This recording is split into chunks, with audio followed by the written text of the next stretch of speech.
hapon mga ka-PNN. Narito tayo ngayon sa loob ng Multipurpose Center, Camp Brigadier General Rafael T. Crame, kung saan gaganapin ang culminating activity ngayong hapon ng alas 2. Ang gawain ito ay bahagi ng pagdiriwang ng Police Community Relations Month ngayong buwan ng Hulyo.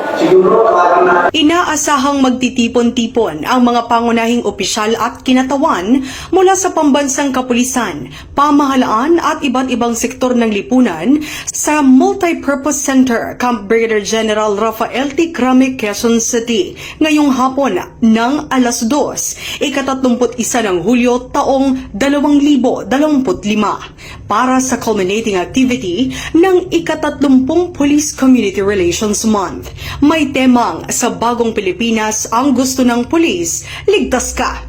Tampok sa programa ang pagbibigay pagkilala sa mga natatanging awardees, inisyatibo at pagkilos ng PNP tungo sa mas matatag na ugnayan sa mga komunidad bilang bahagi ng adhikain ng Bagong Pilipinas para sa kapayapaan at kaayusan.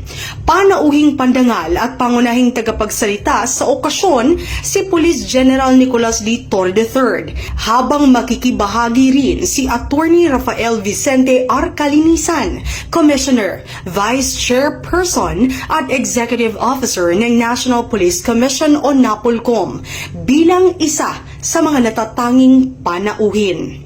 Ang nasabing aktibidad ay inaasahang magsisilbing pagtatapos ng isang buwang selebrasyon ng PCR Month na naglalayong paigtingin ng tiwala, pakikiisa at kooperasyon ng publiko sa mga kapulisan.